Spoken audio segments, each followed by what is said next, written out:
Olá! Já parou para pensar como é que nascem e funcionam os partidos políticos que a gente vê nas eleições? As regras do jogo, sabe? Estão todas lá na Constituição Federal. Entender isso é chave para decifrar a política no Brasil. Se bateu essa curiosidade, fica aqui com a gente. Exatamente. Hoje a gente vai dar uma olhada mais a fundo no artigo 17 da Constituição. Ele é, tipo assim, a espinha dorsal que define como os partidos podem existir, se organizar, operar no Brasil. Fundamental para a nossa democracia, né? Isso. E a nossa conversa hoje vai direto ao ponto. Os princípios básicos que eles têm que seguir, a autonomia que eles têm para se organizar, de onde vem o dinheiro e as regras sobre fidelidade partidária. Um guia rápido, direto da fonte. Ah, e antes da gente mergulhar de cabeça nessas regras da Constituição, só um lembrete rápido. Se inscrever aqui e compartilhar o nosso conteúdo ajuda muito a levar essa discussão para mais gente que quer entender a política por dentro, tá? Certo, então vamos lá. Começando pelo básico. A Constituição garante liberdade para criar partido, fundir com outro, incorporar, até extinguir. Mas essa liberdade toda tem limites, né? Não é assim numa festa. Com certeza. Não é um cheque em branco, não. Essa liberdade precisa respeitar alguns pilares, sabe? Coisas essenciais como a soberania nacional, o regime democrático, a existência de vários partidos, o pluripartidarismo e os direitos humanos fundamentais. E, além disso, tem umas exigências bem claras no artigo. E quais são essas exigências principais? Assim, o que não pode faltar? Olha, basicamente são 4 pontos principais. Primeiro, o partido tem que ter caráter nacional, não pode ser só regional. Segundo, é proibido, terminantemente proibido, receber dinheiro ou obedecer a governos ou entidades de fora do Brasil. Entendi. Nada de influência estrangeira direta. Exato. Terceiro, tem que prestar contas direitinho para a Justiça Eleitoral. E quarto, o funcionamento lá no Congresso tem que seguir a lei. Ah, e um ponto super importante que está lá no parágrafo 4º é vedada qualquer organização paramilitar. Nada de partido com braço armado. Entendido. Então tem essa moldura de princípios e proibições. Mas e dentro do partido? Como eles se organizam? Eles têm liberdade para definir suas regras internas? Sim, aí entra a autonomia partidária, garantida no parágrafo 1º. A Constituição assegura que os partidos têm liberdade para definir a própria estrutura interna, como vão funcionar, como escolhem seus dirigentes, seus órgãos, sabe? Aham. Isso inclui também, por exemplo, os critérios para decidir se vão fazer coligações nas eleições majoritárias, presidente, governador, senador, prefeito. Lembrando que para deputado e vereador, que são as proporcionais, as coligações foram proibidas, né? Isso mudou. A verdade. Essa foi uma mudança importante. Sim. E os estatutos dos partidos também precisam ter regras claras sobre disciplina e fidelidade partidária. Certo. E para um partido realmente, assim, nascer oficialmente e ter acesso a recursos como o fundo partidário, como é o caminho? Bom, o primeiro passo é o básico: adquirir personalidade jurídica. Como qualquer associação, sabe? Seguir a lei civil normal. Depois disso, eles precisam registrar o estatuto do partido lá no Tribunal Superior Eleitoral, o TSE. É o que diz o parágrafo 2º. Ok, registrou no TSE. Aí sim, a partir daí, eles podem ter direito a recursos do fundo partidário e também acesso gratuito ao rádio e à TV. É o que está no parágrafo 3º. Esse podem ter direito me chamou a atenção de novo. Não é automático para todo partido que se registra. Não, não mais.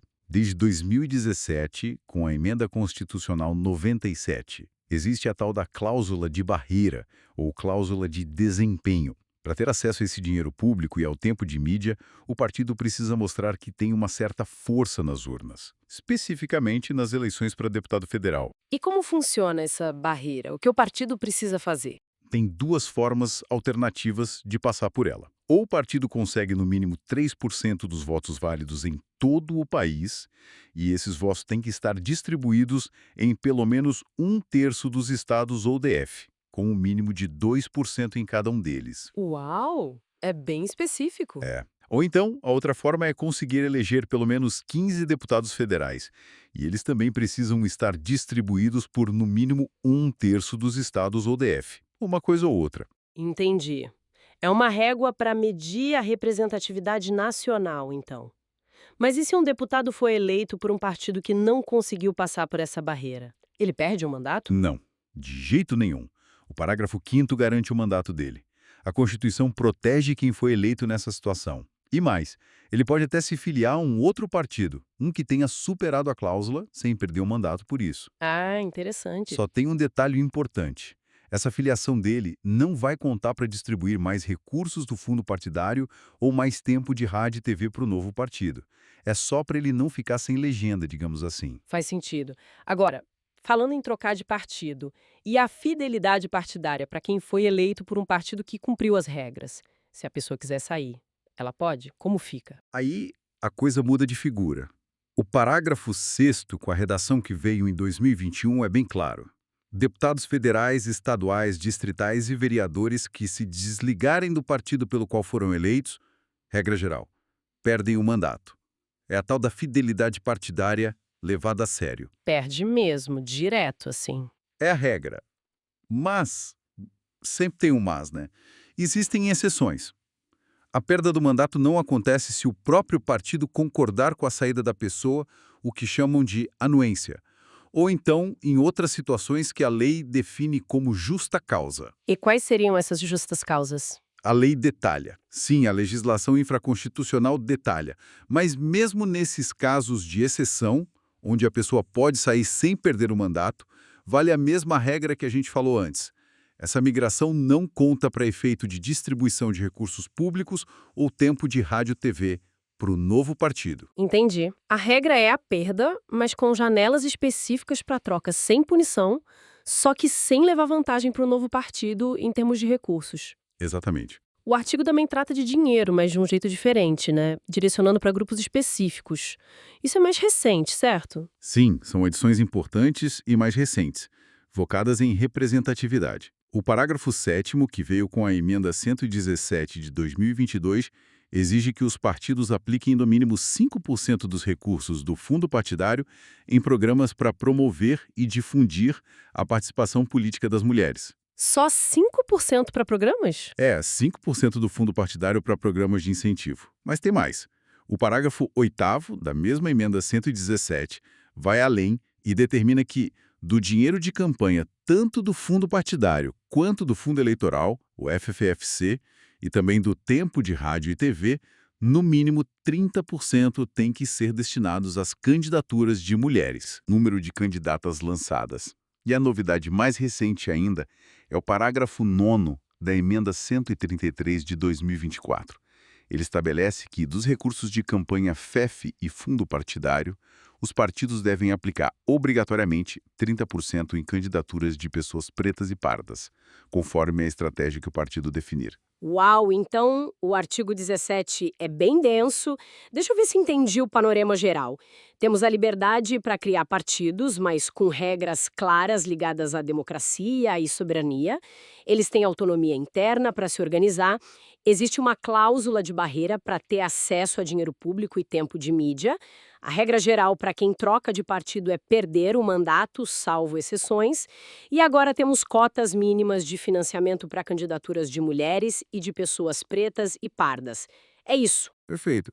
É um conjunto de normas que tenta equilibrar a liberdade dos partidos com a necessidade de representatividade real, um financiamento mais transparente, pelo menos em tese, e a funcionalidade do sistema como um todo. É o desenho que a Constituição dá para organizar essa nossa paisagem partidária tão diversa.